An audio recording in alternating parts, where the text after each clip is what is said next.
туусунду кандырганга убакыт келди. Ширелүү мөмө жемиштердин укмуштуу дайнекси.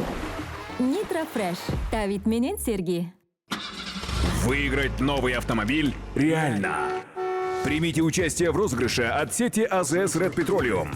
В этом году розыгрыш пройдет в 4 этапа. И в конце каждого этапа будут разыграны автомобиль Hyundai Elantra или пикап Jack T9, 10 iPhone 15 и 100 денежных сертификатов. Заправляйтесь любым топливом сети АЗС Red Petroleum через приложение RedPay. Каждые 2000 сомов один лотерейный купон. Подробности в приложении RedPay.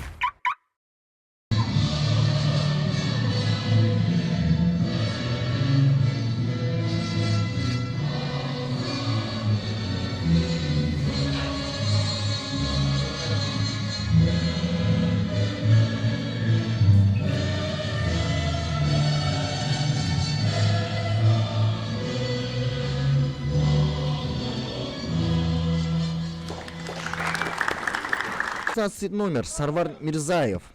Защитники слева направо. Левый защитник латераль. 38 номер Азамат Аскербеков. В центре 47 номер Бекзат Насыров. 39 номер защитник Аслыбек Искаков. Также еще один защитник, 14 номер Захридин Абдулладжонов. И на правом фланге правый латераль 6 номер Андрей Амонов. В опорной зоне Ошму Алдиара, 22 номер Марадона Сафаров, 3 номер рядом Айбек Улу Эльдос. На левом фланге атакующий полузащитник, 27 номер Саид Мархон Содиков. На правом фланге 10 номер Евгений Чумак. И впереди нападающий 20 номер Андрей Сидоров. Главный тренер команды Александр Бельдинов. Также этот матч сегодня обслуживает судейская бригада под руководством Урмата Баилиева. Только что вот как раз прозвучал свисток Урмата Баилиева. Было нарушение. Соответственно, сейчас у Ошму Алдиара есть хорошая возможность со стандарта обострить атаку и попытаться здесь наиграть гол. Первый помощник судьи Эльдос Мурзабеков и второй помощник Алмабек Улу Нурламбек. Резервный арбитр Талайбек Улу Турыбай. Ну что ж, закончили мы с протокольной частью. Есть хорошая возможность. Был навес на левый фланг. Пытался здесь игрок Ошму Алдиара достать, но передача была высокая. Высокая, соответственно, игроки не дотянулись. И Принц Коблах будет вводить мяч в игру. Поговорили мы о турнирном положении, о возможностях, о состояниях команд. Но что же будет у нас в рамках этого матча? Именно этот вопрос больше всего интересует нас. Пока что с мячом Талант. Напомню, Талант играет сегодня в синих цветах, в красных цветах. Это Ошму Алдиар. Так, отличная возможность у Таланта. И как своевременно, правильно на выходе играет Сарвар Мирзаев. Но атака еще не закончилась. Рано еще расслабляться. Талант с мячом. Ох, пытался здесь игрок Таланта с левого фланга пройти под передачу, но не получилось. Пока что Алдиар защищается довольно складно.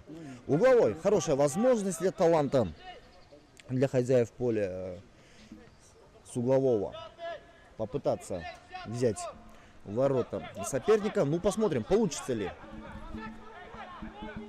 Так, ждем мы свисток арбитра.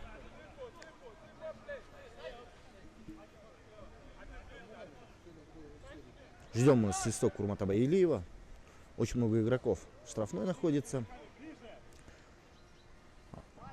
Так, навес штрафную. Ох, хороший удар, хороший удар. С первым почином, уважаемые телезрители. Поворотом бил 11 номер, защитник Таланта Антон Полев. Высокий защитник. Бил зряче, бил, ему особо никто и не мешал. Ну, точности не хватило, пробил немного выше ворот. В целом удар хороший, но не такой сильный, по идее, потому что... Так, еще снова атака. У Таланта есть хорошая возможность. Да, слишком они поспешили. Здесь и 9 номер, и 11 номер друг другу помешали. Это Антон Полев и 9 номер Алишер Субалиев. Да, друг другу помешали. Точнее, не Антон Полев, а Джазбай Абдукаимов. Пожадничали игроки, откровенно говоря, в этом эпизоде. Нужно было ставить мяч Алишеру Субалиеву. Так, с мячом. Капитан Алдиера. Навес штрафную. Попытка прорыва по левому флангу. Так, перехват. Да. Растерялись игроки Алдиера в этом эпизоде. Нужно было быстрее расставаться с мячом. С мячом. Антон Полев. Пас дальше на левый фланг. Так. Аут. Нет, мяч не ушел. С мячом Талант. Снова пас на левый фланг. Будет ли длинная передача? Вперед забросил. Алишер Субалиев с мячом. Ждут его товарищи от него передачу, но пас не удался. Снова борьба за мяч на левом фланге. Пытается сейчас отодвинуть игру от своих ворот Ошская команда, но пока что получается не очень убедительно. Аут. Мяч у Таланта. Да, довольно-таки нервозное начало матча, я бы сказал. Опять же, было два хороших эпизода у ворот Алдиера, ну а Ошская команда пока что ничем еще не ответила сопернику. Снова попытка навеса и угловой, да. Угловой, второй угловой по счету буквально за 5 минут. Да, давит на соперника Талант. Это прям чувствуется, это видно. Очень много атак проводится по флангам. Алдиер пока что... В игре Алдиера я вижу какую-то нервозность, неразбериху легкую. С чем это связано? Интересно. Угловой.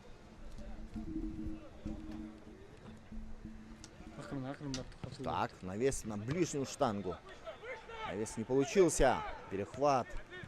Вынос мяча. И здесь никого уже нету. С мячом Талант.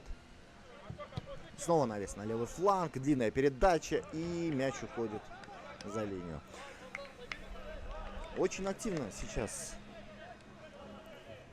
создаются моменты на левом фланге у Таланта. Очень хорошие прорывы по левому флангу получается. И пока что Ошской команде приходится сдерживать этот натиск. Но получится ли долго сдерживать натиск? Нужно строить игру, конечно. Нужно встряхнуться Ошской команде. Нужно успокоить игру, потому что чувствуется, что команда сейчас целиком и полностью больше сосредоточена именно на оборонительных действиях.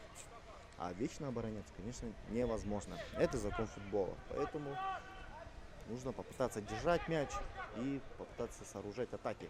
Так. Снова Талант с мячом. Пас на правый фланг. Навес, штрафную, удар! Какой момент! Красивый навес от Азимбека Алымбекова. И не менее красивый удар мы с вами видели. Бил точно сейчас в дальний угол, но удар опять снова пришелся выше ворот. Что могу сказать, уважаемые телезрители? Талант давит, создает моменты. Очень хорошее, динамичное начало для чуйской команды. С мячом Ошмо. Пас назад, на защитник отыгрывается. Скорее всего, будет длинная передача. Да, ждет, чтобы игроки раскрылись. Навес на левый фланг. Борьба за мяч.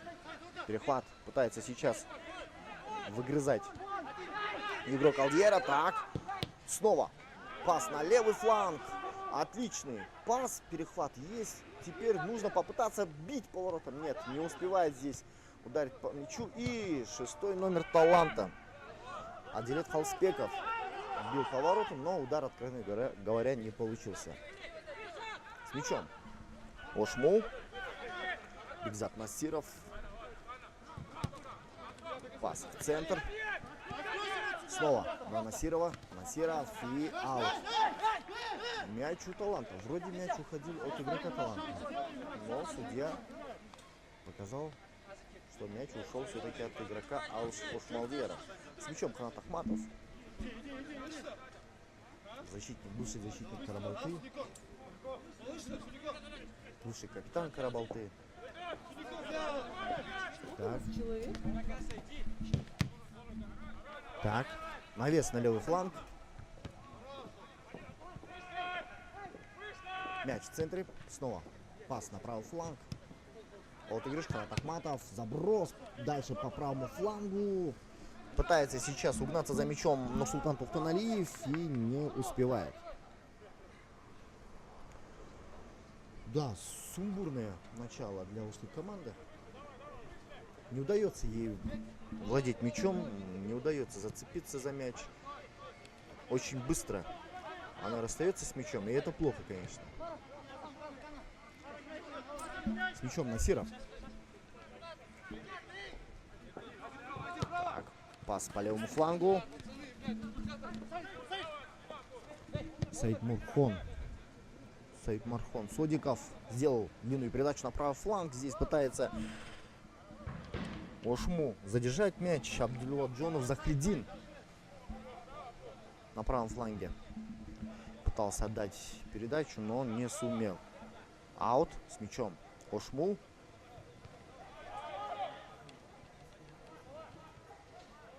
Да, бордовые пытаются. Офсайд, да. Был офсайд.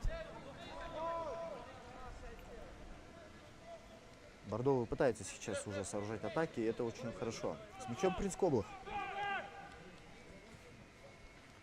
Пас идет на левый фланг с мячом чуйская команда. Вот талант сейчас. Снова передача на левый фланг на Ханата Ахматова. Ханат Ахматов. Пас дальше вперед в опорную зону. Опорник таланта Адилет Халспеков. С мячом отлично. Держит мяч.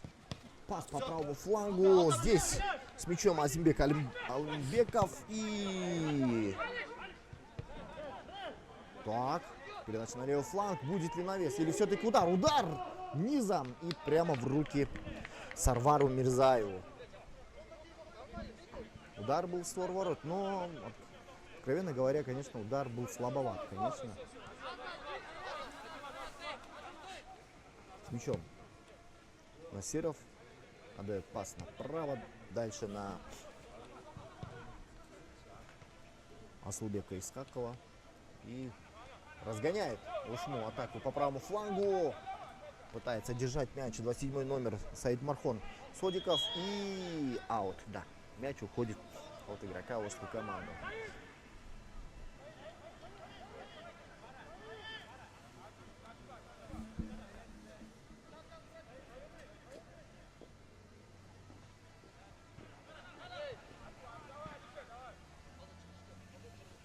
Так.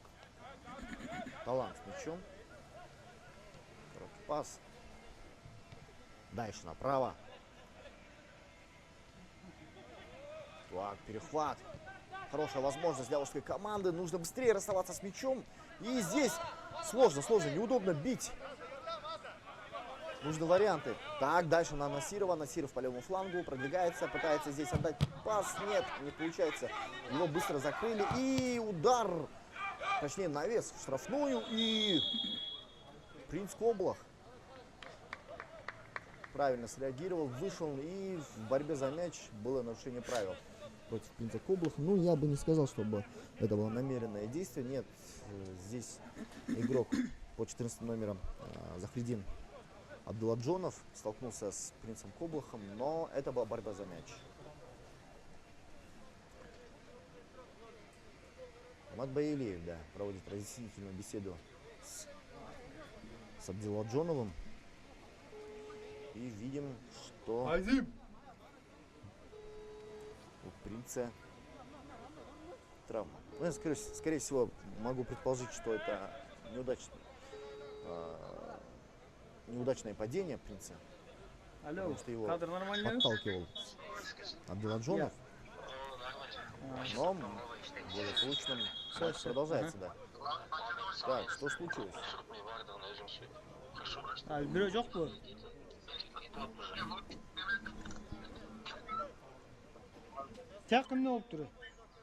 Так. Урмат Баилиев сейчас пригрозил игрокам Ушмулдьера, что покажет карточки. Это было отчетливо слышно. Да, нужно успокоить игру. Темп игры все больше и больше возрастает, что, конечно, отражается на игроках. С мячом Ошму, пас направо, отлично, хорошая перепасовка, снова пас назад, ну, неудачный пас, честно говоря, можно было дальше направо отдать, вперед. С мячом Абдуладжонов. Так, и защитники Таланта, Мучико. С мячом Талант. Полев на Ахматова, Ахматов. Впереди рядом есть Азимбек Алымбеков, снова на Полева, и здесь Ахматов. Так, прессингует отлично сейчас Адилета Галспекова. Быстренько вводит мяч из аута, и Ошму с мячом. Некому отдать пас, нужно предлагать себя. Насиров рядом. Можно отыграть на Насирова. Нет, не сумел переиграть, и вынос мяча подальше. Алишер Субалиев не сумел обработать мяч, и с мячом уже молодец. Как диаметрально все поменялось, уважаемые телезрители. Если в начале матча больше прессинговал, больше атаковал и создавал момент Талант, сейчас последние 5 минут больше мячом владеет и инициативой владеет Ошмолдьер. Бордовый с мячом.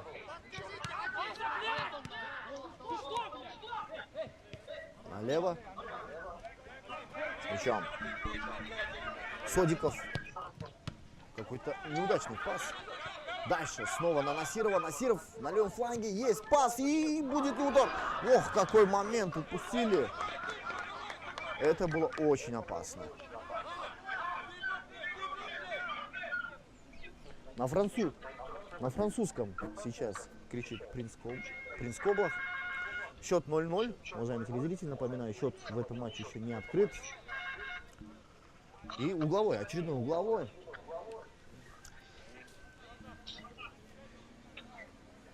Угловой. Ворот Таланта.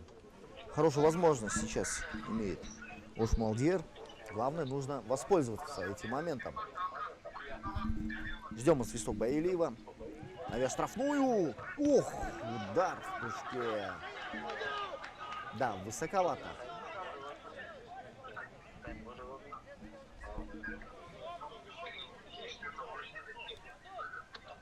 Так, бил поворотом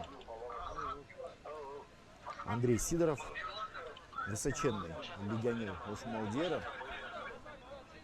Навскидку, я думаю, это самый рослый игрок и в команде, и в этом матче, на мой взгляд. Так. Игра корпусом. Нет, нарушения не было. Нарушения не было. Очень грамотно сейчас распорядился моментом Насиров. Точнее, Аскербеков. Азамат Аскербеков. Пас. Назад. На Асылбека Исхакова. Исхаков дальше на правый фланг вперед. Так. И нарушение правил. Да, нарушение правил против игрока Ошмолдьера. И штрафной.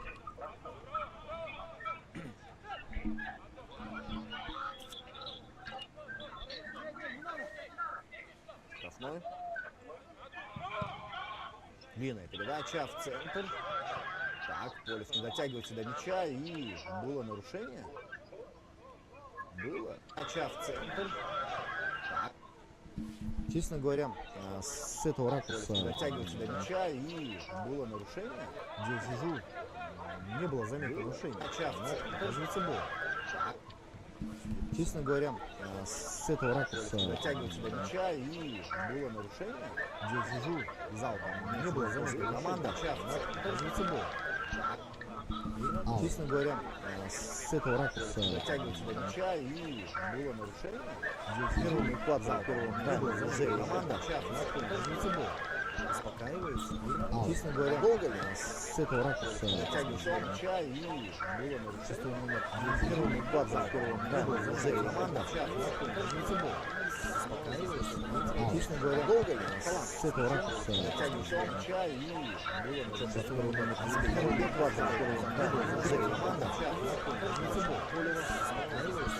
Обычно говоря, долго ли с этого ракурса?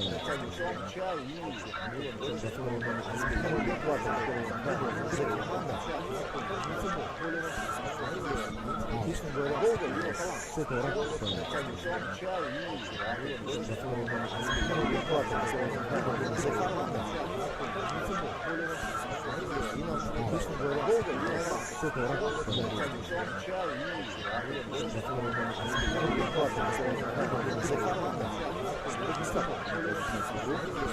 Обычно говоря, долго ли с этого ракурса?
хорошей посадкой.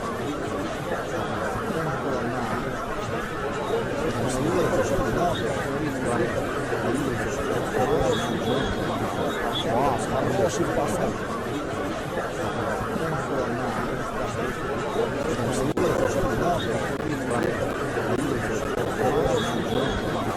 Класс, хороший посадкой.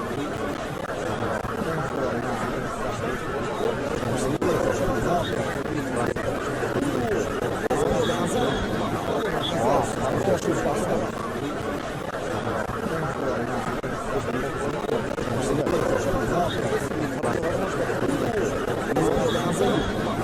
Класс, хороший посадкой. Класс, хороший посадкой.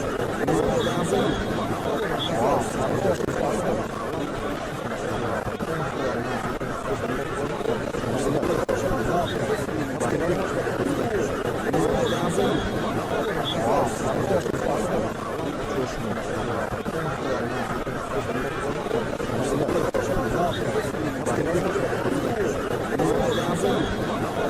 Класс, хороший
посадкой.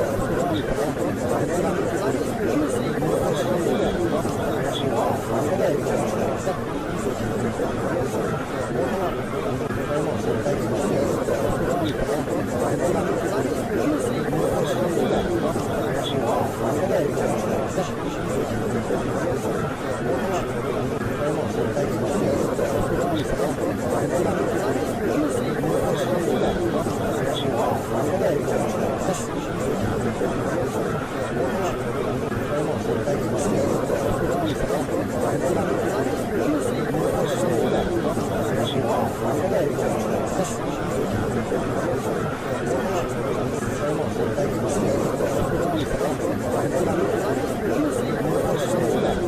хороший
Опасно, опасно.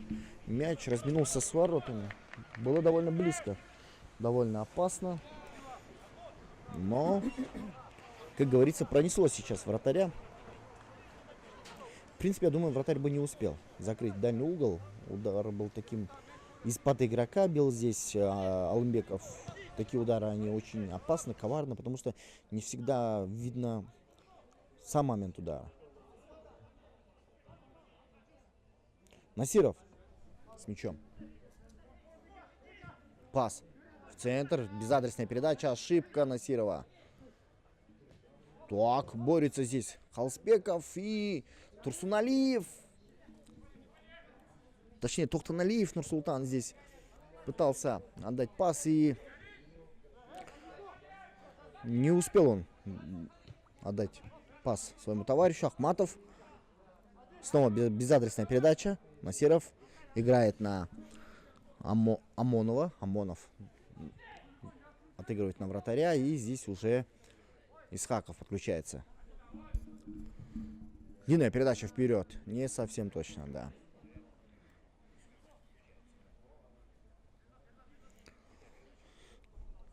Не сумел здесь, да, Исхаков отдать точную передачу. Осталось меньше 5 минут до конца первого тайма. Ну, скорее всего, добавят максимум минуту, потому что особо остановок в игре не было. Алымбеков не поняли друг друга сейчас.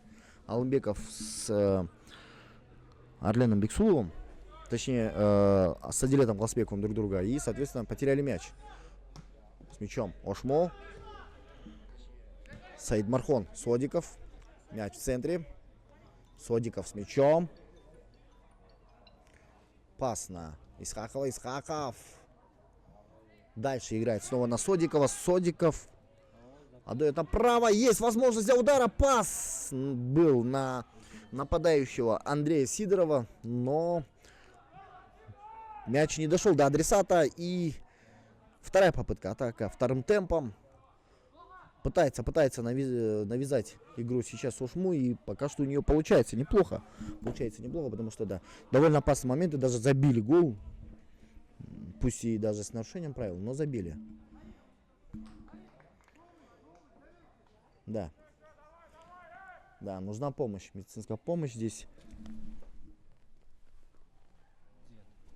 Нападающему таланта Алишеру Субалиеву, и ему оказывается медицинская помощь.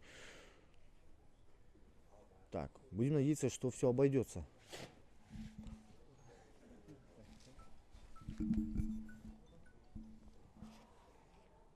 Так, коротенький перерыв.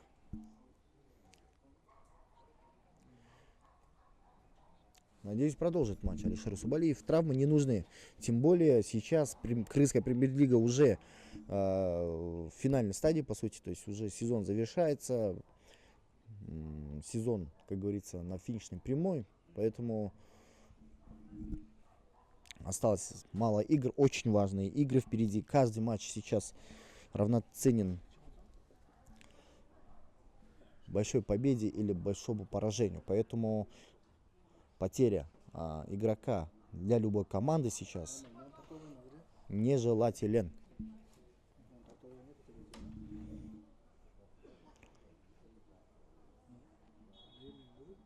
Так. Фейерплей. И мяч отдает Принцу Коблаху. Принц Коблах. Принц Коблах с мячом.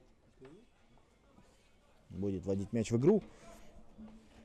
Пас на Антона Полева. Полев. Длинная передача по центру. И здесь очень надежно сыграл Айбекул Эльдос. Адилет Халспеков. Против него нарушили, но нарушение судья не усмотрел. Все правильно, в принципе. Так, по левому флангу пытается сейчас талант создать момент. Алишер Усубалиев здесь пытался выгрызать мяч, не получилось. Зато заработал угловой для своей команды. Но сумеет ли команда воспользоваться этими моментами? Другой вопрос. Одно дело заработать угловой, другое дело реализовать его.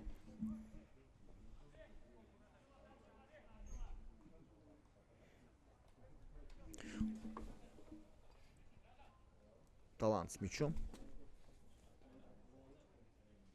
У мяча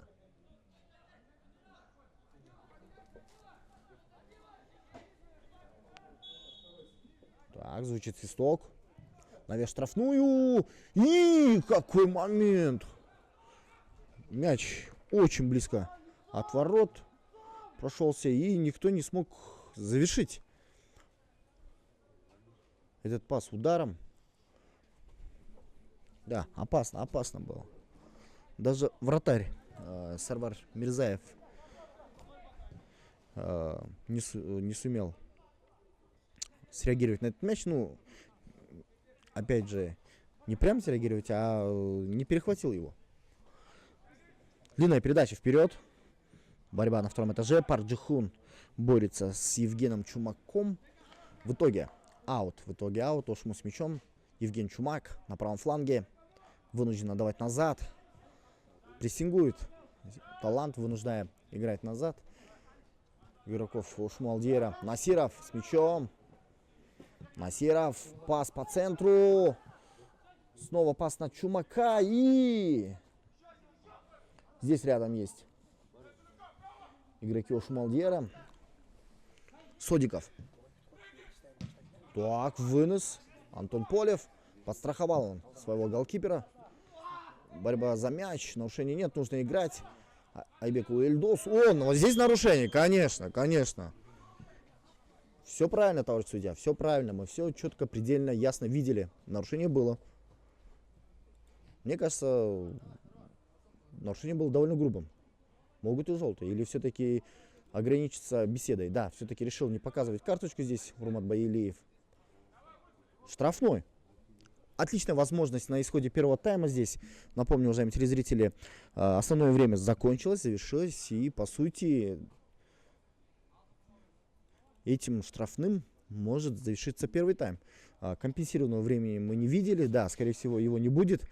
Поэтому это, по сути, последний момент этого первого тайма. Увлекательного, динамичного и быстрого, я бы сказал. Но все еще не закончилось. Есть вот эта хорошая возможность со штрафного у мяча. Содиков и Евген Чумак. Скорее всего, будет бить Чумак. Так, навес штрафную. И удар. И офсайд, да. Был офсайд. Довольно перспективно смотрелся этот эпизод.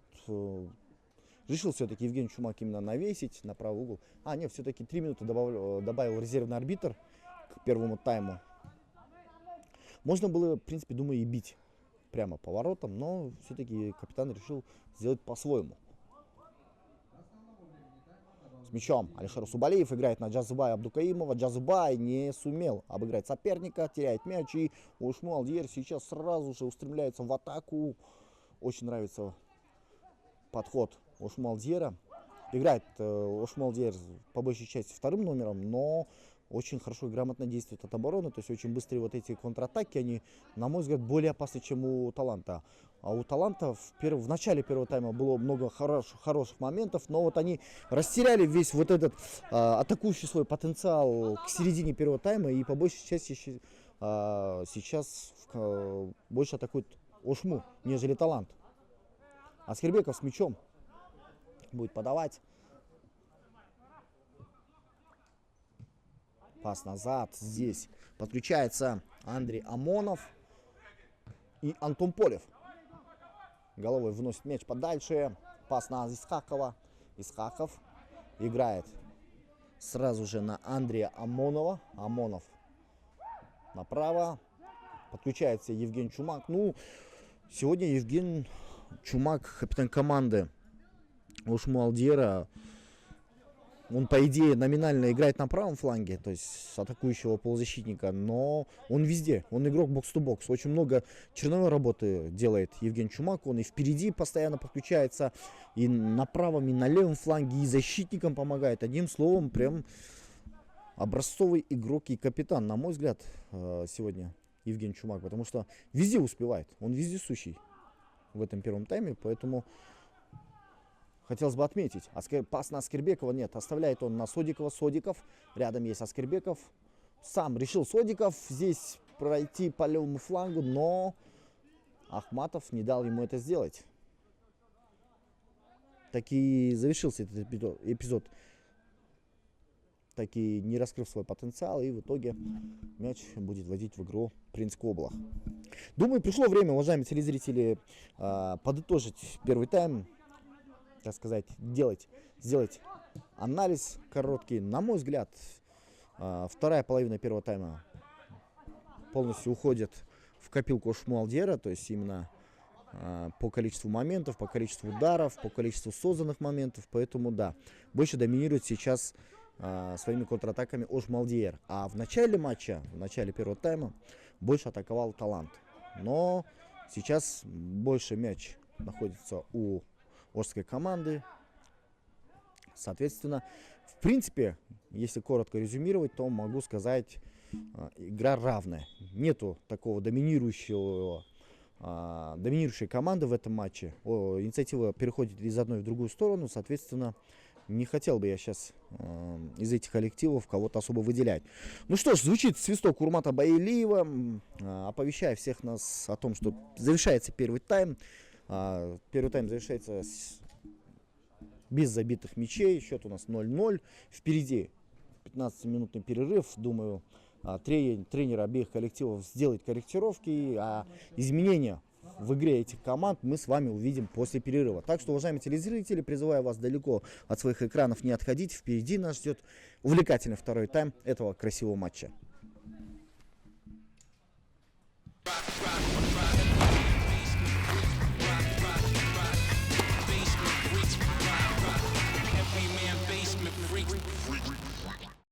Суу сонду кандырганга убакыт келди. Ширелүү мөмө жемиштердин укмуштуу дайнекси. Нитро Фреш. Давид менен Сергей. Выиграть новый автомобиль реально. Примите участие в розыгрыше от сети АЗС Red Petroleum. В этом году розыгрыш пройдет в 4 этапа. И в конце каждого этапа будут разыграны автомобиль Hyundai Elantra или пикап Jack T9, 10 iPhone 15 и 100 денежных сертификатов. Заправляйтесь любым топливом сети АЗС Red Petroleum через приложение RedPay. Каждые 2000 сомов один лотерейный купон. Подробности в приложении RedPay.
Алдиера по большей части ошибается, ну не прям сильно ошибается, но по большей части в полузащите у них ошибается, то есть часто теряют мяч в третьей зоне.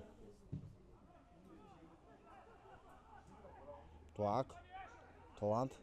Джазубай с мячом.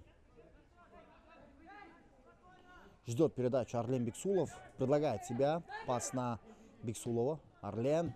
Дальше вперед. Тофтоналиев с мячом. Теряют мяч. И здесь уже Ошму пытается отодвинуть игру от своих ворот. Пас на Сидорова. Борется Парджихун. И мяч уходит за линию. Аут. Евгений Чумак с мячом. Рядом есть здесь Захридин. Оставляет Захридину. Захридин отыгрывает назад на Асылбека Исхакова. Исхаков играет в центр на Айбек Улу Ильдоса. Айбек Улу Ильдос играет на Насирова дальше. Дальше вперед на Азамата Аскербекова. Аскербеков. Да, вариантов особо много нету, поэтому отдает пас в противоположную сторону. Здесь подключается Евгений Чумак после паса Исхакова. Сидоров завладел мячом. Сидоров дальше играет на ближнего. Здесь подключается Сафаров. И навес от Аскербекова в штрафную площадь. Помешали ему сделать качественный навес. И Антон Полев играет на Тохтоналиева. Здесь, конечно, Нурсултан не успеет за мячом. Да, далековато все-таки было до мяча. И уже Мирзаев играет на Исхакова. Исхаков, Айбекул Эльдос. Дальше на Насирова. Насиров. Вперед на Аскербекова. Нет.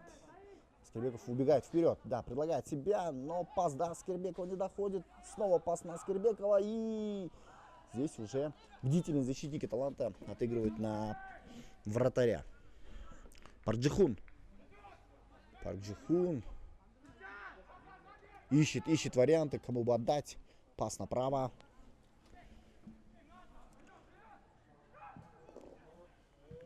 Так. Мяч еще не ушел. Да. Аут. Мяч у Ошму Алдиера.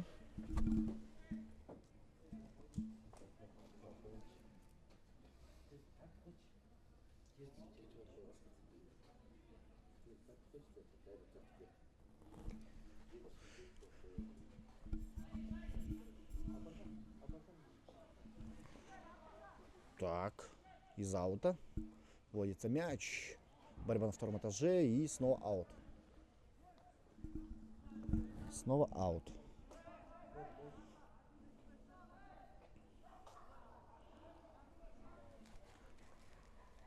Ошму вводит мяч.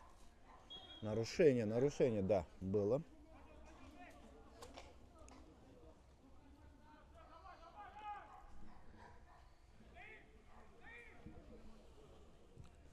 Отыгрывают назад. Ахматов играет на Антона Полева. Антон Полев играет на Парджихуна. Парджихун отдает назад. Вынужден отдать Принцу Коблаху. Принц Коблах. Пас направо. Ох, как тонко играет здесь Ханат Ахматов. Это было красиво, да. Отлично обработал мяч и переиграл соперника здесь Ханат Ахматов. Джазубай Абдыкаимов. Джазубай. Так, пас на Арлена Бексулова. Арлен Бексулов с левой ноги сразу бьет и снова бьет выше ворот.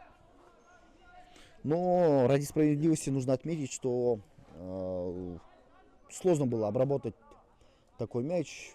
Навес неудобный, ложился под правую и сразу после короткой обработки пробил с левой ноги. Подозреваю, что левая нога не сильная нога Арлена Бексулова. Соответственно, и удар получился таким, скорее всего. Так, Ошму с мячом и аут, да. Нарушений нет. Упал здесь Саид Мархон. Содиков.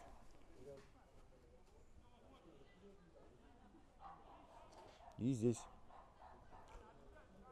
С аута мяч вводит Талант. Ахматов ищет, кому бы отдать пас. Пас вперед. Ошибаются игроки Таланта. Пас. Ох, какой стремительный проход от Орлена. Отлично обыгрывает здесь соперника Ошму Алдиер. 14 номер Захридин Абдулладжонов. И дальше на левый фланг. Ну как так? В простейшей ситуации сейчас теряет мяч Ошму Алдиер. А могли. Если бы не эта ошибка, могли дальше развивать атаку по левому флангу. Да, упустили момент. 60-я минута. Час игры уже позади, уважаемые телезрители. Счет по-прежнему 0-0. Орлен Бексулов. Так. Парджихун. Перехват. Евген Чумак. Захридин с мячом. Пас на Сидорова. Подключается Евген Чумак. Отдает назад здесь. Насиров. Отдает дальше на Азамата Аскербекова. Очень перспективно смотрится эта атака. И есть ли удар? Да, удар есть, но сильно выше ворот. Бил по воротам 27 номер Ошму Алдиера Саид Мархон Содиков. Это был такой полуудар, полунавес, на мой взгляд, потому что, ну, это не точно акцентированный удар.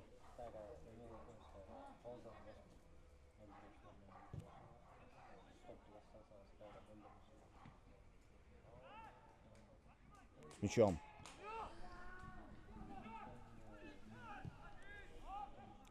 Талант. Не дают Алишеру Субалиеву здесь защитники Ошму. Очень образцово, надежно играют защитники Ошской команды. Сидоров.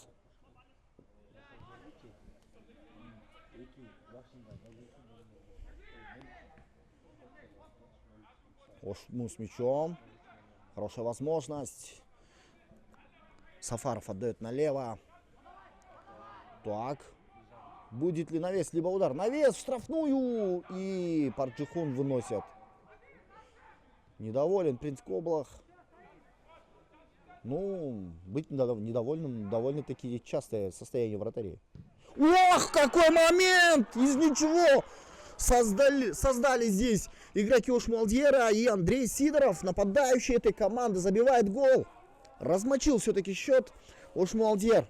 Ну, молодцы, конечно. Из ничего создали. В принципе, эта атака смотрелась, ну, бесперспективной. Но в итоге был точный пас на Сидорова. Сидоров сразу, без раздумий, пробил точно поворотом. Ну, конечно, в данной ситуации принц Коблах был беспомощен. Ну, мало что он мог сделать.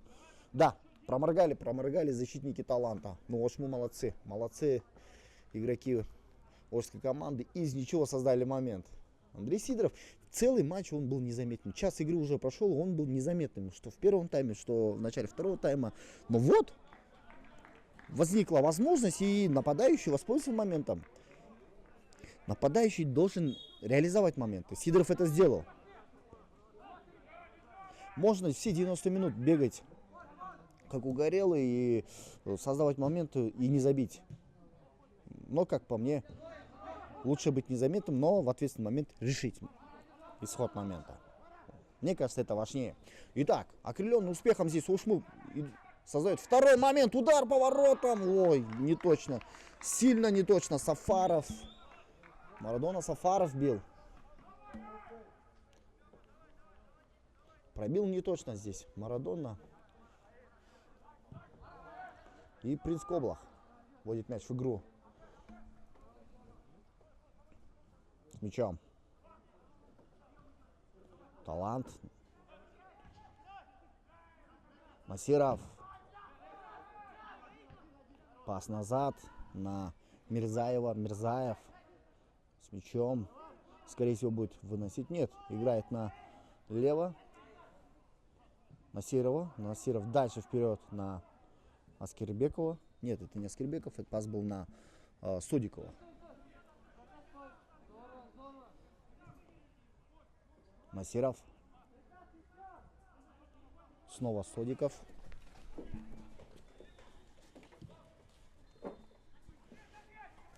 Ох, опасно. Нарушение было ли? Нет. Игра продолжается.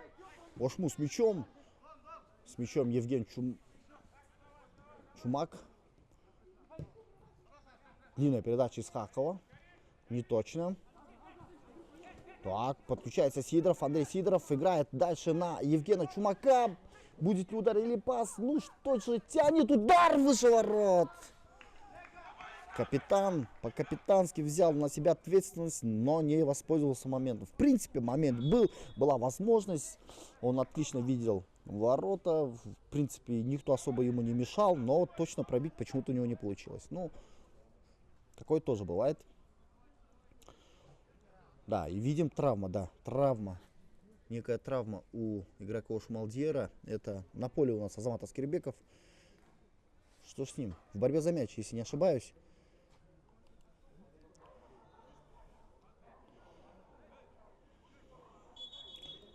Так. Да. Замена. Замена в составе Ошму-Алдиера.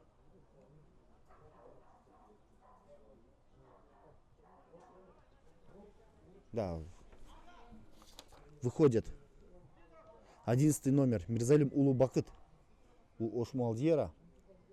Только вот вместо кого? Все внимание было на Аскербекова, в это время произвели замену. Да, нужны носилки. Неужели серьезная травма?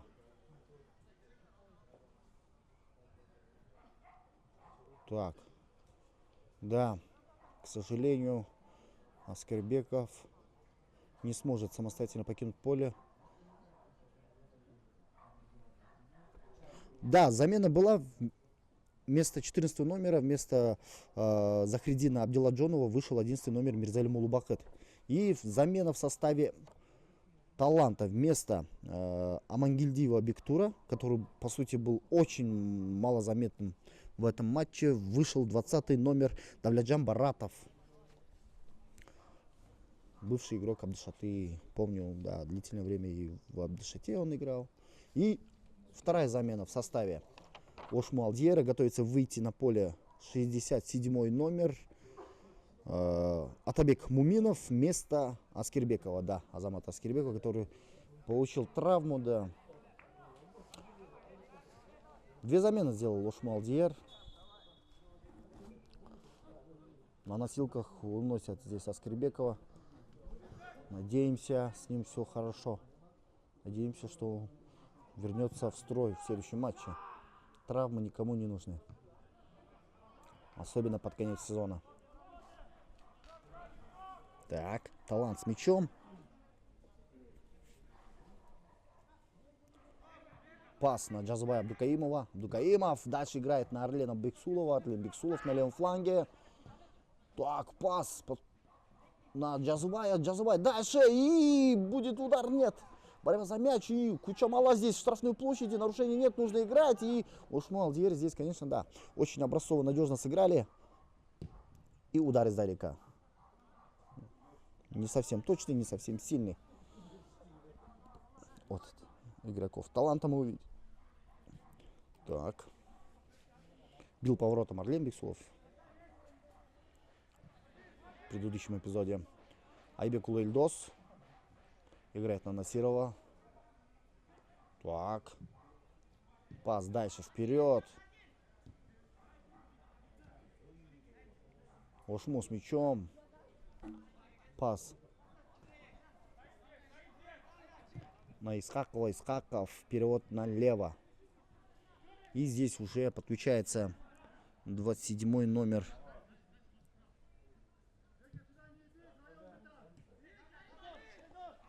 С мячом. Ошму. Евгений Чумак играет назад. Айбек Улу Ильдос в центре. С мячом рядом Исхаков. Пас на Исхакова. Снова на Айбек Улу Ильдоса. Ильдос дальше играет на Насирова. Перекатка с фланга на фланг. Ошму. Здесь мячом Содиков. Содиков снова отыгрывает назад на Исхакова. Исхаков. Пас на Ильдоса. Ильдос снова на Насирова. Содиков. Снова отыгрывает в центре. Здесь Айбек Улу Ильдос. На этот раз играет на Исхакова, который сместился направо, чтобы дать больше пространства для маневра. Евгений Чумак в окружении соперника отдает пас на Айбекула Ильдоса. Снова получает мяч Евгений Чумак. Длинная передача на левый фланг. Здесь подключается. Не видно номера. И навес штрафную, но нет, никого не оказалось в штрафной площади Таланта. А пас отдавал вышедший на замену Атабек Муминов. Ну, все делал правильно. Муминов здесь. Просто не успели игроки Ошму подключиться к атаке. Так, удар издалека. Бил наклболом, да, прям. Такие удары называются наклболом. Это когда мяч в полете постоянно меняет траекторию. Такие удары всегда считаются коварными и сложными для любого вратаря, потому что не совсем понятно, в каком моменте мяч нырнет. Он может лететь направо и в самом конце там свернуть налево. То есть это такой технически сложный в техническом исполнении. Ошибается Пак Джихун. Грубейшая ошибка от Пак Джихуна. Сразу же извиняется перед своими товарищами. И что же случилось с Пак Джихуном? Просто отдал сопернику мяч. Если бы соперник воспользовался моментом, то, конечно, он был бы виновником пропущенного мяча. Поэтому Парджихуну нельзя так ошибаться, особенно центральному защитнику.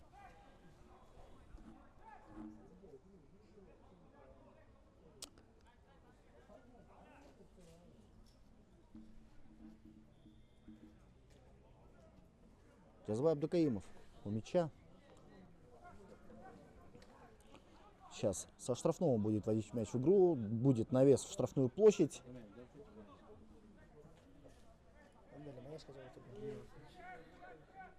Так. Навес штрафную от Джазбая. И нет.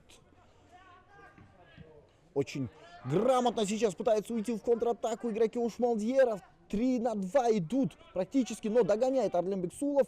Пас налево, и Евгений Чумак дальше оставлял мяч, и прострел. Нет, помешали. Угловой вроде. Или все-таки мяч ушел от игрока Ошму. Да, мяч ушел от игрока Ошмалдьера, и Принц Коблах будет вводить мяч в игру. Очень хорошо, быстро, главное, убежали в контратаку. Сейчас игроки ошской команды. Да, в концовке, конечно, пас был совсем неточным. А сама контратака, она была очень идеальной, моментальной, я бы сказал, по таймингу, правильно выверенной. Но вот реализация, конечно, не получилась. Да, нарушение. Так, что здесь случилось? Подзывает он Муминова, точнее Содикова и Ханата Ахматова, проводит разъяснительную работу. Урмат Баилиев. Да, Урмат Баилиев главный арбитр сегодняшнего матча. Очень, на мой взгляд, такой дипломатичный судья. Мы же карточки еще в этом матче не видели. Он ограничивается беседами. И, на мой взгляд, эффективно работает арбитр, потому что, цель судьи не мешать игре, а не раздавать карточки. И Урмат Баилиев отлично справляется. То есть, и самое главное, он контролирует игру, нет каких-то грубых нарушений, каких-то провокаций, то есть беседа, и эта беседа сразу производит эффект на игроков. И, конечно, такое видеть приятно глазу, конечно. Евгений Чумак у мяча, угловой. Хорошая возможность для Ушмалдьера здесь развить свой успех. Напомню, уважаемые телезрители, счет 1-0 в пользу ошской команды. Так, разбегается Евгений Чумак, навес штрафную, и Принц Коблах играет на выходе кулаками. Подбор за игроками Ошмалдьера. Евгений Чумак снова, скорее всего, будет навешивать. Да, навес на дальний угол, на Содикова, но мяч не доходит до адресата. Но Ошму все-таки сумел здесь отобрать мяч и пробить поворотом. Но удар, конечно, был слабоват. И Принц Коблах, конечно, без особых усилий его зафиксировал с мячом. Талант, пас вперед по правому флангу.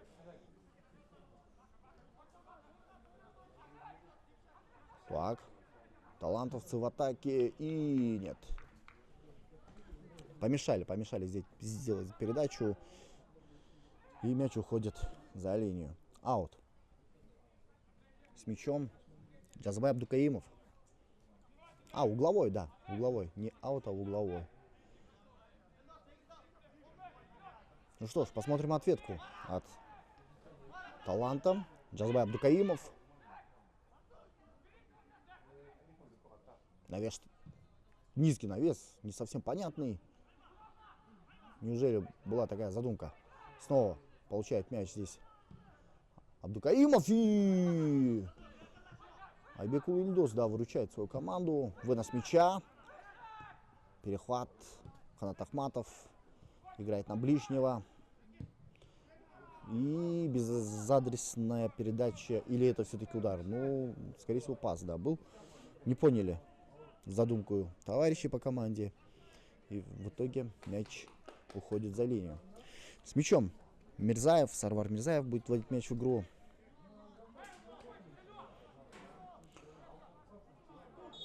Так, да. Поторапливает Абдукаимов Мирзаева, потому что, да, тянет сейчас, откровенно говоря, Сарвар Мирзаев. За это можно даже получить желтую.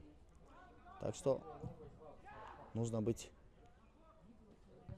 предельно аккуратным. Чумак. Пас на Сидорова. Сидоров. Да, нарушение было. Было, конечно. Антон Полев, он придерживал Сидорова. И в итоге в борьбе за мяч Сидоров потерял равновесие и упал. Нарушение правил. Стандартное положение. Ну, расстояние около 30 метров. Ориентировочно. Далековато для удара. Скорее всего, будет навес штрафную. И здесь игроки Ожской команды попытают счастье. Нет, решили разыграть. Насиров. Пас в штрафную. И здесь Принц Коблах. Неточный пас. Принц Коблах. Вынос мяча. Далеко вперед. Ох! Жесткое столкновение, да. Против 29 номера. Вышедший. Или 19-й. Не совсем видно. Так.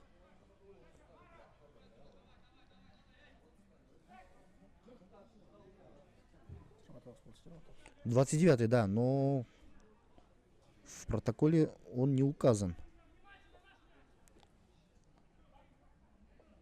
Да. В протоколе такого игрока нету по 29 номерам. Интересная ситуация. Он был не заявлен или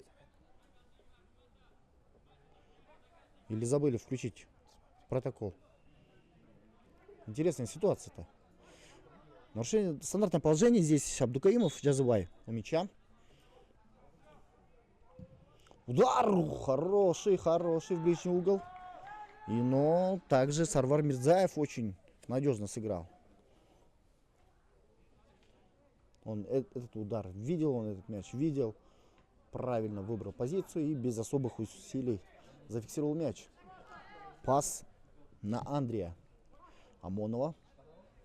Перевод налево. И нет. Было нарушение? Так. А вот и серьезное нарушение. Да, тянется за карточкой. Сейчас арбитр. И Насиров, скорее всего, сейчас слопотал горчичник. Да, все правильно.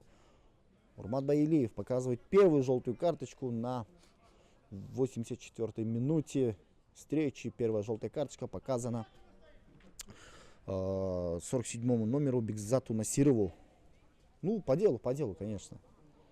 Грубо нарушал, откровенно говоря. Поэтому все заслужено. Стандартное положение. У мяча Абдукаимов. Снова будет бить. Увидим ли мы повтор предыдущего эпизода удара со штрафным. То стандартное положение тоже именно был с правого фланга. Удар был неплохим, так что понаблюдаем. Возможно, сейчас получится у Абдукаимова. Удар на этот раз в дальний угол. Ну да, удар слабоват. не точен.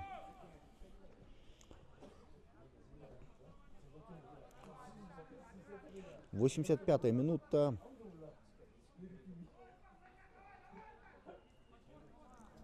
С мячом Сарвар Мирзаев.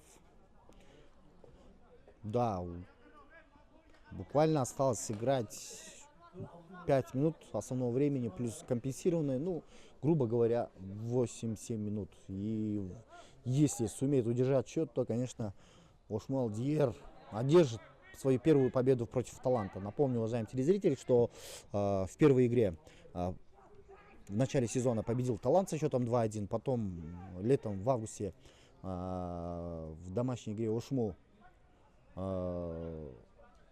и Талант сыграли в ничью 0-0. И это третья встреча в этом сезоне этих команд. И, возможно, паритет будет восстановлен. Если Ошму сегодня одержит победу, то по победам у обеих команд будет по одной победе и одна ничья. Так сказать, разойдутся краями в этом сезоне. Но, опять же, не будем торопиться с выводами. Это больше всего предположение. Лучше дождемся итоговый результат с мячом. Уминов. Так. Сидоров подключается. Вниз далеко ушел Сидоров. И аут. Талант с мячом. Антон Полев. Пас на Парджихуна. Парджихун. Снова пас на Полева. Полев. Дальше направо. Ахматов заряжает вперед мяч. Но против 4 защитников, конечно, что-то сделать сложно. Быстро разыграли аут. Здесь талантовцы, но да, поспешили и, соответственно, потеряли мяч.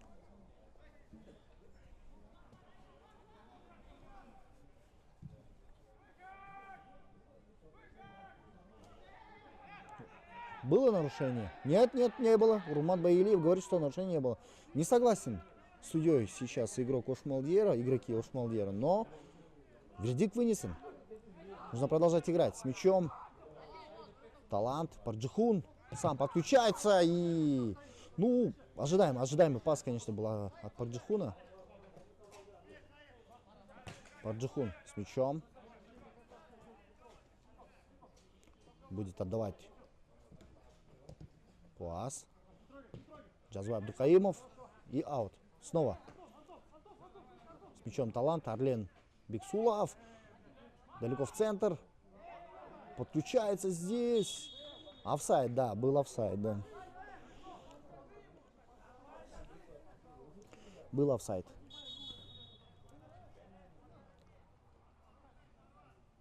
Ошму. Айбек Улыльдос. Точнее, вышедший на замену Мирзалим Улубакыт с мячом. Да, скорее всего. Сейчас Исхаков, скорее всего, будет вводить мяч в игру, а не Мирзаев, да. Исхаков. Сидоров теряет мяч. Не совсем удачно обработал мяч. И Тохтаналиев не сумел дотянуться до мяча. Так. Пас назад. Ахматов. Длинная передача вперед. На Айбека Сукеналиева. Да, Айбек Сукеналиев, 29 номер. Да, отметим, что Айбек Сукеналиев есть в протоколе. Он заявлен. И третья замена. Ошму Алдиера уходит на замену Марадона Сафаров, 22 номер. Вместо него выходит 8 номер Бектур Кочхомбаев. Третья замена в составе ошской команды. Да, тактическая замена, скорее всего. Ну, не прям тактическая замена, а скорее всего, чтобы освежить, да, освежить линию. Скорее всего, да, сейчас Ошму попытается удержать. Осталось всего ничего. Осталось меньше 6 минут играть. И Ошму Алдиер в атаке. Нет, не получается. С мячом Джазвай Абдукаимов. Против него сразу два игрока Ошму Алдиера. Да, сумели разобраться с Джазваем. Хорошо как. Ошму в атаке. Пас дальше налево. Подключается. Нет.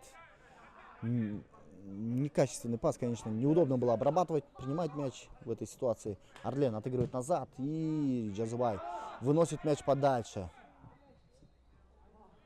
И Мирзаев забирает Бесхозный мяч. Сарвар Мирзаев.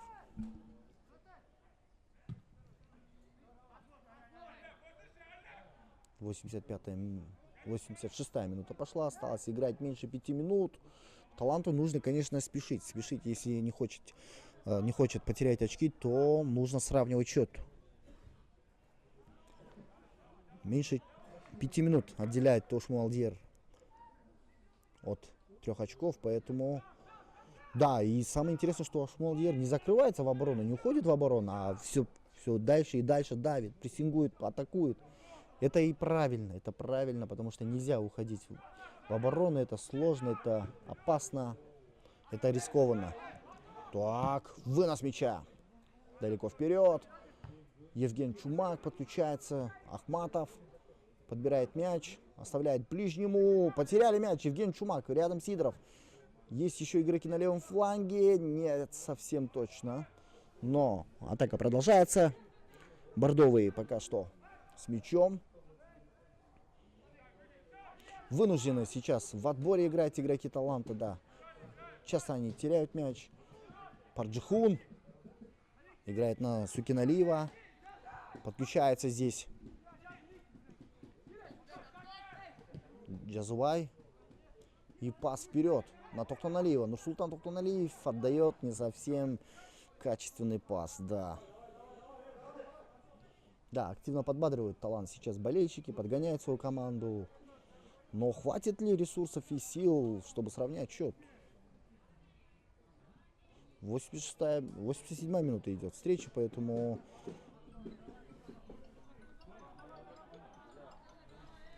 сложно.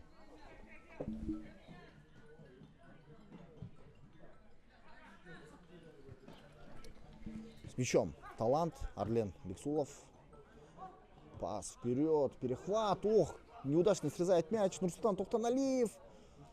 Нет, не получилось развить атаку. Было касание руки? Нет. По идее было, но судья, кажется, не заметил. Так, ну, удар пришелся по судье. Конечно, здесь будет мяч вбрасываться.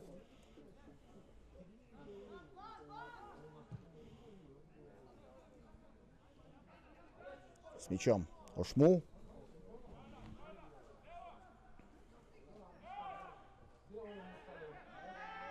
Так, нарушения нет, нужно играть. Парджихун играет на Арлена Бексулова. Арлен Бексулов. Длинная передача по центру, но никого нету рядом. Да. Игроки атаки таланта не сумели здесь, не успели убежать вперед. Соответственно, безадресная передача была. С мячом Сарвар Мирзаев. 88-я минута. 2 минуты всего лишь осталось. Меньше 2 минут осталось до конца матча. Да. Очень интригующая концовка нас ожидает. Парджихун играет направо. Ахматов вперед. Ох. Нарушения нет, нужно играть. Арлен. С мячом Арлен Бексулов. Ох, какой тонкий пас. Есть нарушение? Нет, нужно играть. Арлен Бексулов и сам проходит. Отлично. Немножко не хватило, чтобы отдать передачу. Очень надежно сейчас, конечно, сыграли. Грамотно сыграли защитники Ошмуалдьера. С двух сторон. Прессинговали они Арлена и закрыли его. Да, очередная замена у таланта. На этот раз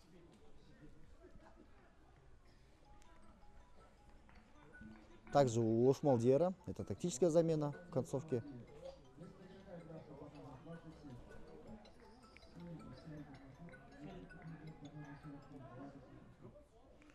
Да, замена.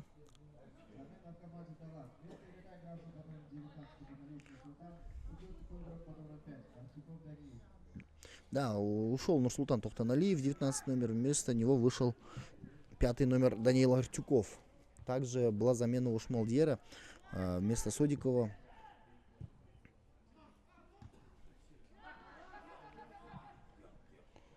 Шохрухбек вышел. Пас на Исхакова. Исхаков. Длинная передача. Так. Мяч у Шмалдьера. Сидоров. 5 минут добавляет резервный арбитр. Ну, в принципе, все правильно. Вот так. Нарушения нет. Нужно играть. Пас вперед. И Джазыбай здесь вовремя увидел мяч и сразу же отбил пас. С мячом 11 номер. Мирзалим Улубакыт. Заброс вперед на Сидорова. Так, да. Муратов Шохрухбек. 43 номер, вышедший вместо Содикова.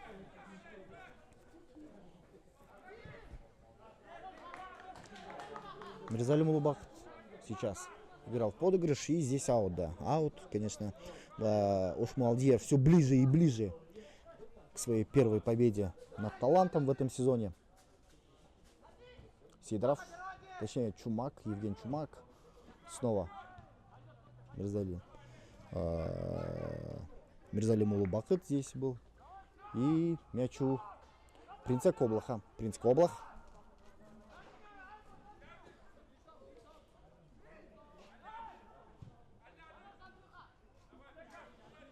Талант с мячом. Да, Сидоров сумел здесь. Сумел сыграть в прессинг. Пас направо. Талант с мячом. Очень мало времени остается у Таланта. Перехват. Ошмув. Пас на Сидорова. Успеет ли Сидоров? Нет. Скорее всего нет. Да. Не успевает. И здесь пас на Принца Коблаха. Парджихун. Играет дальше на Орлена Биксулов. Орлен Биксулов снова подыгрывает с Парджихуном. И сразу же отдает разрезающую передачу вперед для подключения. И мяч прямо в руки Сарвару Мирзаеву.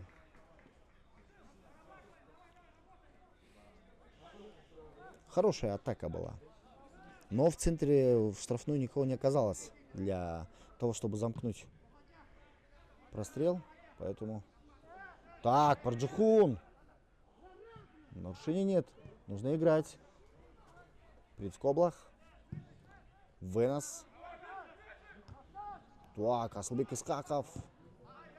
Вынос. Парджихун. Выносит мяч. Сидоров. Подбирает мяч, сам тащит вперед и отдает на ближнего. Да, нужно подыграть, потому что впереди никого нету, рядом никого нету. Нужно сыграть, перепасоваться, чтобы вот было пространство. Да, Муминов здесь успевает. Сидоров на левом фланге. В окружении игроков Таланта.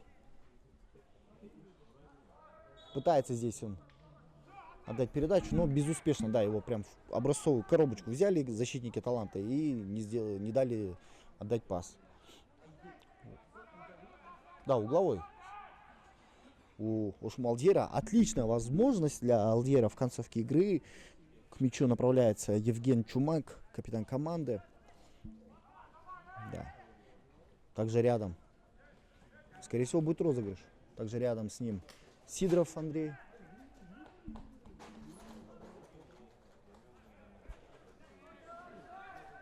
Да, не совсем удачно все получилось. Принц Коблах. Торопятся игроки Таланта. Да, оно и понятно. Очень мало времени осталось. А Ошмуалдьеру нужно просто продержаться. Слишком сильно отдает здесь и Принц Коблах. Спокойно берет мяч и вынос мяча. Далеко вперед. Талантовцам сейчас всем нужно идти в атаку, если хотят изменить ситуацию. Но хватит ли силы и времени? Орлен Биксулов. Скорее всего, будет заброс в штрафную, да. Разбегается Орлен Биксулов. Заброс в штрафную. Так. Джазыбай Абдукаимов. Сумел отдать пас. Как Сидоров сам играет в отборе, нарушений нет, свистка нет, нужно играть. Сидоров сам тащит по центру мяч, играет налево, здесь подключается Насиров. Насиров выгрызает мяч, успел. 4-3 играет сейчас. Игроки и Сидоров получает удар. Ох, какой момент. Мог закончить матч на мажорной ноте Сидоров, сделав дубль, но точности не хватило. Отличный эпизод мы увидели. Ну, молодец Насиров, как он переиграл соперника, протащил мяч и успел отдать пас Андрею Сидорову. А Сидоров пробил. Вроде зрячий, вроде все видел, прекрасно понимал, но вот немножко не повезло с ударом здесь, в этом эпизоде. Да, завершается добавленное время, компенсированное время. Это одна из последних атак, по сути. Пас в штрафную. Подбегает здесь игроки Таланта. Арлен Бексулов. Пас на Давлет Баратова. И дальше Жазубай и удар головой. Нет, не совсем сильно получился этот удар головой. И Сарвар Мирзаев берет мяч спокойно, без проблем. Так, вводится мяч в игру и звучит финальный свисток. Да, радуются игроки Алдиера, радуются болельщики Ошму Алдиера. 3 очка, очень важные 3 очка, которые позволят Ошму Алдиеру оторваться от Кыргыз-Алтына. Соответственно, очень важная победа. Есть первая победа над Талантом в этом сезоне у Орской команды, с чем мы ее и поздравляем. Ну, а Таланту мы желаем удачи. Да, проиграли, но я бы не сказал, что Ошму Алдиер на протяжении всего матча доминировал. Нет, игра была равная. Просто более удачливее сегодня оказалась Орская команда, и они заслуженно забирают 3 очка, увозят из Канта. Ну что ж, уважаемые телезрители, мы с вами наблюдали интересный матч. Впереди у нас послематчевые комментарии тренеров. Ну а я прощаюсь с вами, уважаемые телезрители. Все это время для вас работала техническая творческая бригада телеканала ЛТР. А также этот матч вместе с вами смотрел и комментировал я, Адлет Тимирланов. Увидимся на полях Кыргызстана. Пока-пока.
Поздравляем Андрея с победой, а также поздравляем с созванием игрока матча.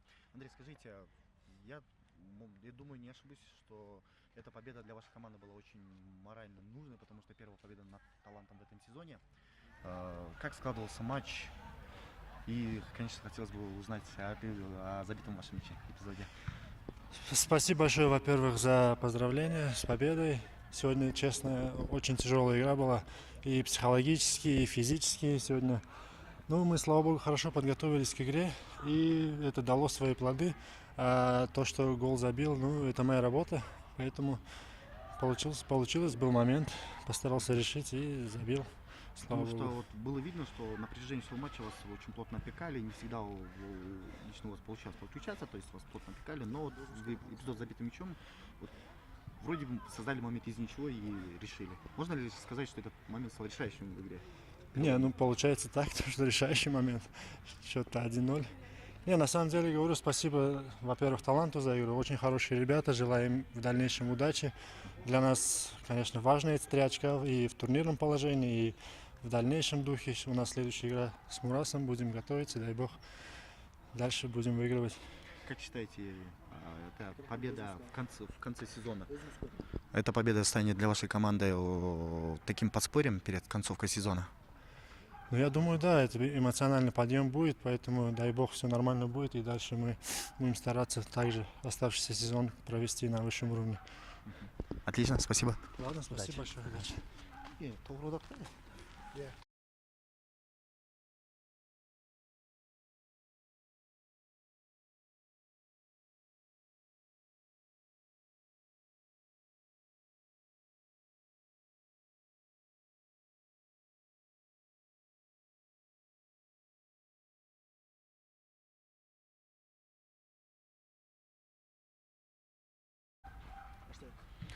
Поздравляем вас с победой.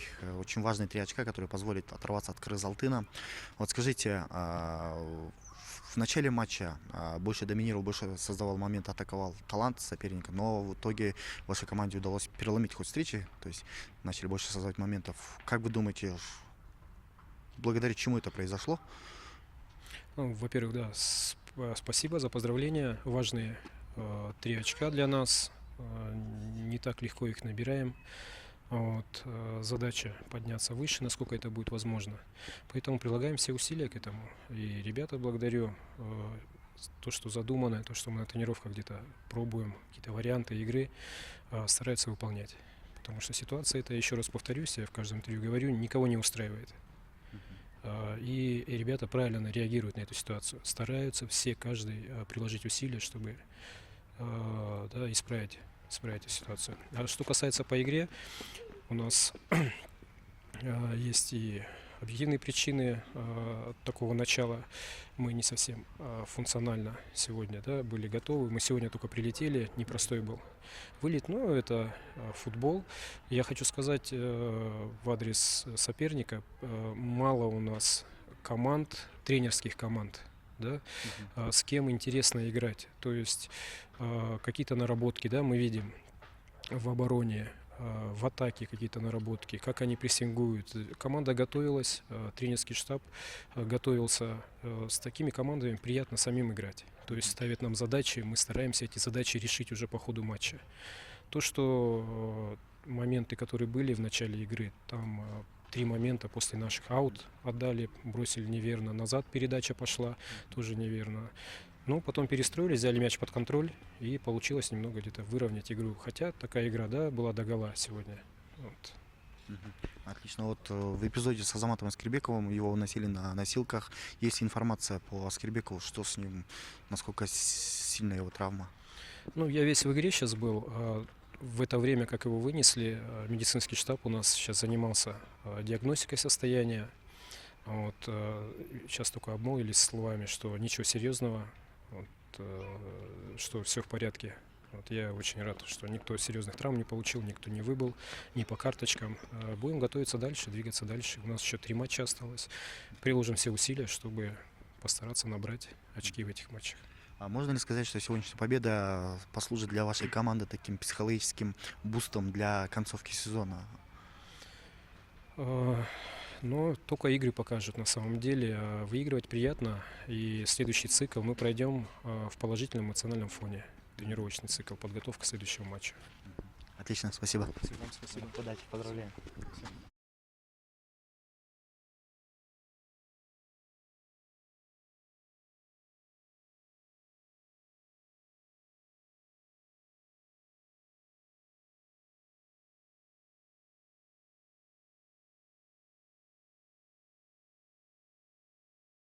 Ваша команда вначале начинала очень хорошо, да, больше владели инициативой, атаковали, создавали моменты, но потом уже игра в середине первого тайма плавно перешла в руки соперника. То есть они больше доминировали, больше создавали момент. С чем это связано и почему так получилось? В первую очередь хочу поздравить соперника. Вообще интересная команда, очень нам непросто, но очень интересно против них играть. И сегодня мы, я думаю, неплохо подготовились. И тот план, с которым мы вышли на эту игру, в принципе, во многих эпизодах работал, особенно в начале матча, как вы подметили. Далее у нас немножко, я думаю, что первая линия прессинга плохо срабатывала, потерялась какая-то организация и взаимопонимание. После этого, да, инициатива перешла сопернику, и они начали создавать моменты. Но все равно, даже учитывая это, у нас, я думаю, мы создали, опять же, достаточное количество моментов, чтобы заработать очки в этом матче. Но, к сожалению, да, завершение и вообще то количество забитых голов, которые мы забили в сезоне, очень-очень сильно не хватает нам, и поэтому в турнирной таблице, соответственно, мы находимся ниже. Мы много создаем, но мало используем из этого. И сегодня это тоже сказалось в первую очередь. Ну и, соответственно, во втором тайме из-за череды ошибок пропустили гол. Может быть, соперник хорошо в этой ситуации сыграл, но мы сыграли неудачно и пропустили, можно сказать, решающий гол этого матча. Также было заметно, что в линии атаки при завершениях не хватало вот именно такого решающего голевого паса, и игроки линии атаки также не справлялись с задачей, то есть либо тянули момент, либо некому отдать. То есть все вот эти моменты, как считаете, это естественный результат усталости игроков и вашей команды к концу сезона, или все-таки это какая-то проблема, с которой вот вы столкнулись в начале сезона и до сих пор не смогли решить? Да, по ходу сезона у нас это продолжается. Вообще, кроме созданных моментов, у нас много предголевых моментов, которые мы можем лучше, да, принимать решения, лучше находить варианты в атаке, как вы сказали, не передерживать, а иногда, наоборот, больше брать на себя игру. Я думаю, что это очень сильно зависит от мастерства и опыта игроков. Как вы знаете, у нас, особенно в линии атаки, играют только молодые перспективные игроки, да, там, возраст от 20-22 года. Может быть, им не хватает опыта, не хватает мастерства. Мы на протяжении сезона стараемся, работаем над этим в тех условиях, которые у нас есть. Но, к сожалению, именно к третьему кругу, к концу сезона почему-то, скажем, прямо говоря, вообще ничего не получается, да, впереди именно по завершению.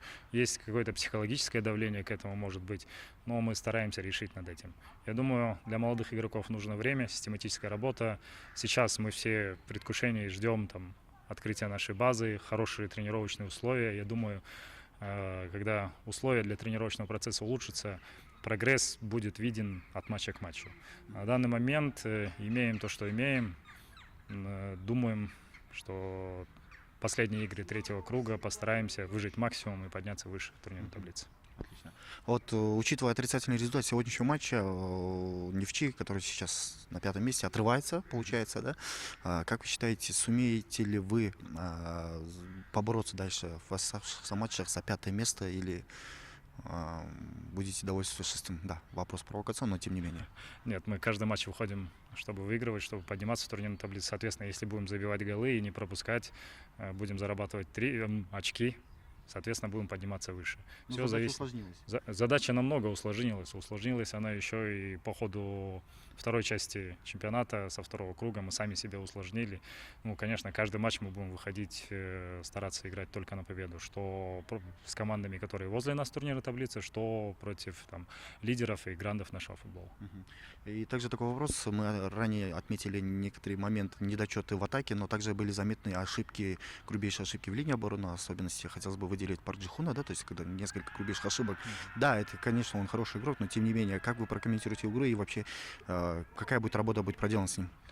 В целом, как вы сказали, да, я думаю, для каждого болельщика заметно, что он игрок большого мастерства, да, выше уровнем, чем остальные игроки. Может быть, и по чемпионату он выделяется, но сегодня, я думаю, не только он, много у нас очень простых, грубейших ошибок, не только от него. Да, от него мы меньше всего ожидаем, но эти простые ошибки, как сказать, убивают нашу игру, да, когда мы на ровном месте теряем мяч, особенно там в первой-второй зоне, мы только облегчаем сопернику, усложняем себе. Проведем работу, проведем анализ, покажем моменты, поговорим. Надо понять, что ему помешало и почему он принимал такие решения. И улучшить, опять же, взаимопонимание и организацию игры. Спасибо. Спасибо. Удачи в следующих матчах.